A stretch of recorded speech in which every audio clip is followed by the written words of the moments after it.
Hey guys, and welcome back to another video. And today we want to take a deeper look at another base. But this is not like any base, it's a base built by one of the main base builders from the Dark Looters team. They want to share with us. We will discuss it a little bit. I'm already marking a couple of things for you guys. And if you don't mind, go in game, go into the vote selection page and vote for Dark Looters. That would be awesome. And like I said, we will go about a couple of things.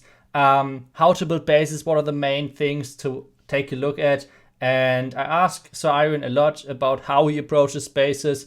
And he says that he's always kind of starting with the setup of 3 buildings. The first one is the Queen. The second one is the Eagle. And the third one is the Town Hall. Then you have to make sure that you don't have them grouped up too much. That there's at least a small gap in between this one area with the Queen and the Eagle, for example, and the other area, which is pretty much the Town Hall. Because if you have too much value on one point, it's pretty much easy to charge into the base, make like a big push or whatever. So that's a really important thing if you want to build or start building a base on your own. Make sure that you're spreading out your really high value buildings, and when you're starting with the base, those 3 buildings should be the first to place. That's how he is starting, and like I said, or like I always mention, that everyone has its own style. But since, well, he's, like I said, one of the best base builders out there, he knows what he's talking about. Taking a deeper look at this base, and at this point I want to mention that if you want to copy this base, make sure to check out the link down below in the description. And another thing, if you're a new base builder, what you have to take care of is how to place the Town Hall. You should, like, placing the Town Hall isn't too easy, and especially if you have the Town Hall kind of next to the Clan Castle, that's another really important thing, especially right now with the Lava Hound being so important. And when you're having both really close to each other, this means you can't really push for the Town Hall kind of easily with your Queen, because the Lava Hound will distract the Queen for so long that most of the defenses will pretty much clear the Queen out of the way, which means you have to take like either a really big push or a Queen charge, which normally you try to like avoid as well. So this base has this potential to make sure that you can't really get easily the Town Hall. And one more thing as well, if you take a look at the Eagle looks really separated over there. It looked kind of easy to get it, but with all of the chests, like all of the traps around that, it's pretty much a huge bait. And you will see in a couple of moments a couple of replays on that base and how it's doing versus, for example, E-Drakes or the Hawk Riders, which are super strong right now, and like a lot of people are using it. So we take a look at those strategies, how the traps work against that strategies. And at the same time, I would try to like give you guys a little bit more insight on how to actually approach a base on your own. This one is in Legend League because we need a couple of replays to show you guys. Except those couple of Legend days, this base never got used, which means it's the first time it's getting shown to the public pretty much, because it was planned for one of the qualifiers. And well, they didn't make it into the finals, which was a little bit unlucky. But because of that, they were able to save the base and now present it to you guys. So how is the other guy doing? He's doing like a small queen walk, trying to like queen walk a couple of things out there, looting the Clan Castle, getting rid of that. He is only bringing 2 healers, which might work because there's not too much damage. But we will check out. One more really important thing is later the E-Drakes. One more thing, the walls which are on the outside, make sure that you can't reach the air defense, which, well, catches a couple of attackers off guard. Apparently this guy got caught completely, and now he's coming in with the Electro Dragons. Making sure that the trash, like the outside buildings, are placed perfectly means that a lot of Electro Dragons are getting looted on the outside, and it takes for ages to actually get into the first air defense. Meanwhile, he's already lost the first Electro Dragon, and the bounces, even though they look great, they don't get too much value, which is important as well. And now, one really important thing, the sweepers. The sweepers are not that easy to bounce for the Electro Dragons, which means you have to pretty much freeze them non-stop, but at the same time, there's not the Eagle, for example, next to it, which means if you're freezing the sweepers, you can't get the Eagle frozen as well, which is one of the most important thing for the Electro Dragons if you actually want to get in. The Sweeper is pushing the Electro Dragons around, which means this attack is going to end in a 1-star defense, which is really nice. So this base is not only good in war, it's really nice for pushing as well. Let me guys know how it works for you. I know that on my last base I posted, it's kind of like mixed results. I saw a couple of guys saying, yeah, I got tripled pretty much all of the time.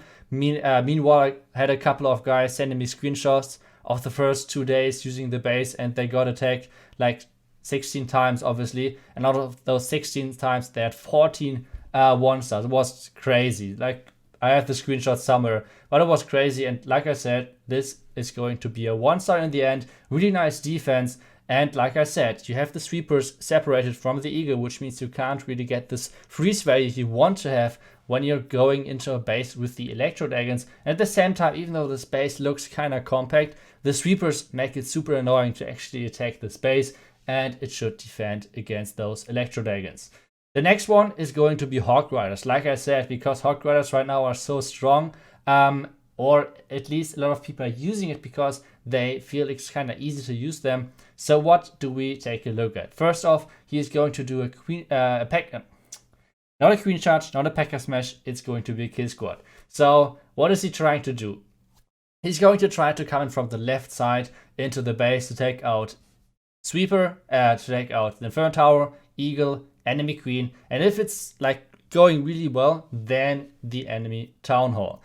So let's see how it works. And like this attack isn't bad or anything. You will see that in a second. He's doing a good funnel, creating the outside, like getting rid of the outside trash to make sure that everything is going inside. And right now, I'm showing you one big issue for attackers. You have so many possibilities of Tesla location. There are always 2 gaps, or like most of the time 2 gaps in between of the wall and the outside buildings, which means the Tesla could be pretty much anywhere. They are in the end in front of the Eagle, but this makes the funnel, this makes the damage input on this side really, really heavy. He's coming in with the perfect funnel actually, so it's not like he messed up anything big or whatsoever. It's a really solid attack. But one big thing about this base, and I tested this base as well, and it's super annoying, and you guys see it right now with the queen. The queen pathing on this base is so freaking annoying. Like, I tested it with a lot of queen charges. I tested the same queen charge.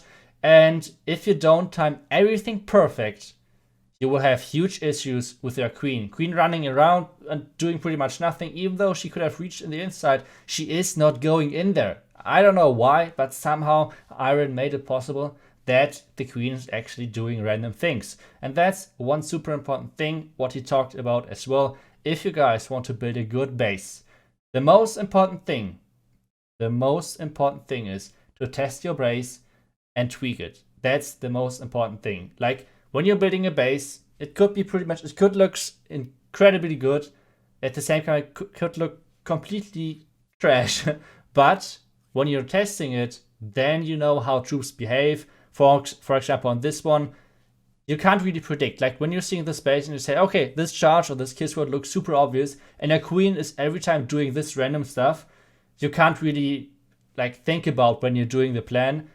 Then you know, okay, a base is really good or like actually not that good. So stuff like this makes your base perfect. Test your base, tweak your base, and then you're getting better at the game as well. Because when you're building and testing bases, this makes you better as a player, as an attacker, as a base builder, etc, etc. So this base, like I said, if you want to copy it, it's below in the description, in the comments. And once again, it would be super nice if you could go in-game, in Clash of Clans, press on the news button and go vote. There are 8 teams, and once again, would be super nice if you could vote for Dark Looters. Iron, like I said, shared the space with us, and I hope you guys will have a huge success with this base. And I will see you guys in the next video with hopefully even more bases, hopefully more base building tips and tricks. Let me guys know if you guys want to see more bases, more base building videos. What are the town hall levels you want to see? Is there more town 12 bases, more push bases, war bases, I don't know, farm bases? I don't know yet if I could like somehow get a couple of farm bases, but if you guys need more bases, I think I should be able to get those in there easily. But yeah, like I said, this was it for this video. I hope you guys go and vote for your favorite clan. It would be super awesome if Dark Lucius is that clan. So see you guys in the next video, and thank you so much for watching.